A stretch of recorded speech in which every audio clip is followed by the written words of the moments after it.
Hi there, welcome or welcome back to my channel. This is Chris. I hope you're doing really good today. I'm really happy to have you here because I'm going to share my thoughts on this newly released 30mm from Sigma. I'm going to tell you how it compares to the 33mm because we're not going to talk about the Pancake 27mm because that's a totally different beast. And I'm going to tell you if it's worth it or not. Let's do it.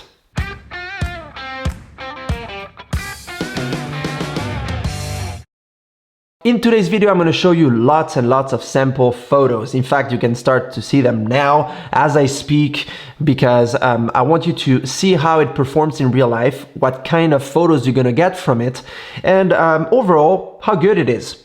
And you are going to be the judge, same as the 16mm video that I made a few days ago.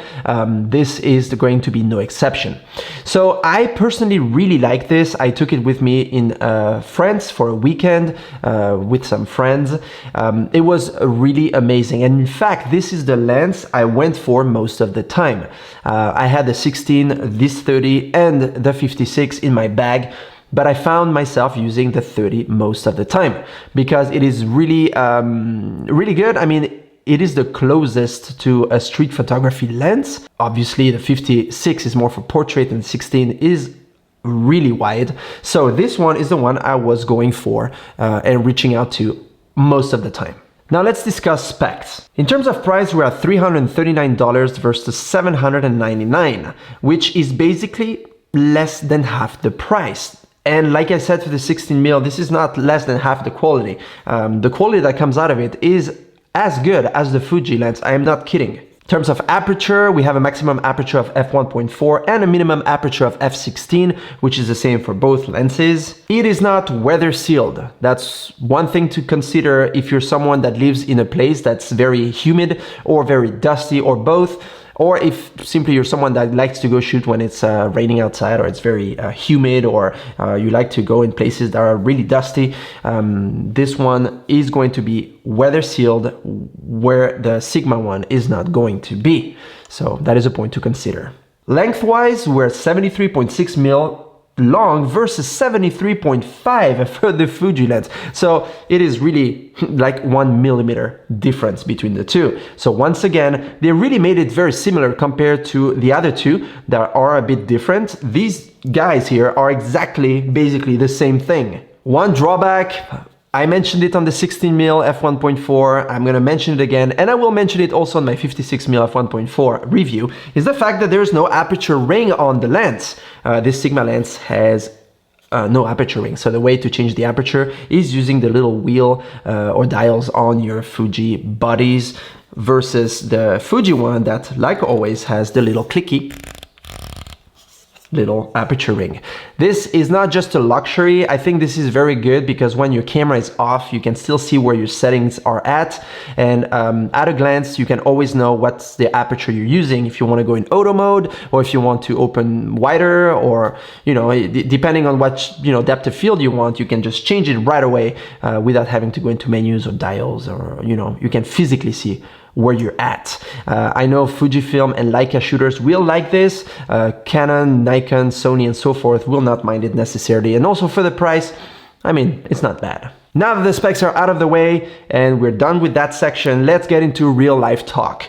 Which lens is best? I'm sure you're dying to know which one is the best and how they compare, and if you should go with Sigma or Fuji. Is it worth paying double the price for Fuji, or is it better to go with Sigma?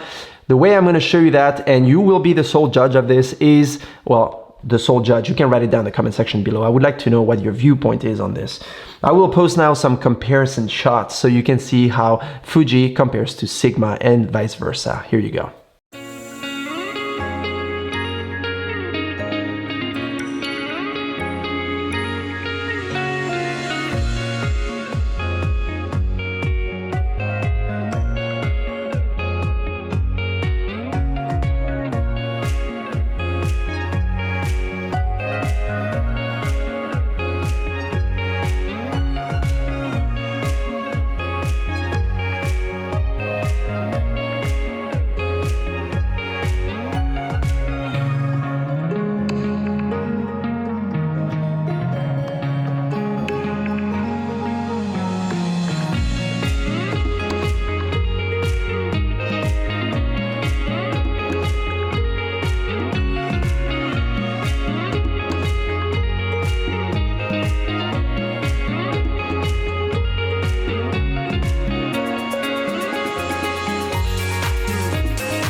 So that's for photos, but what about video? I'm not a big fan of shooting videos on my Fujifilm cameras. I normally use other brands, but maybe you do, and you would like to know how the focusing speed is, and I'm sure that's something very important. In terms of noise, they're both very silent. You nearly hear anything on the focusing, which is a good news. So that is a good thing.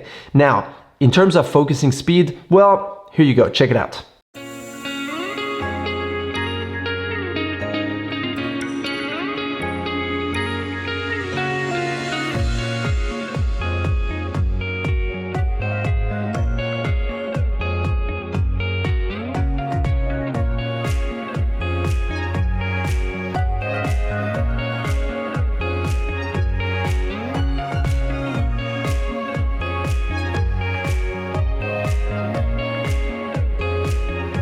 I hope I answered all and every question you might have had. If I haven't, write down in the comment section below. I'll gladly answer you as fast as possible.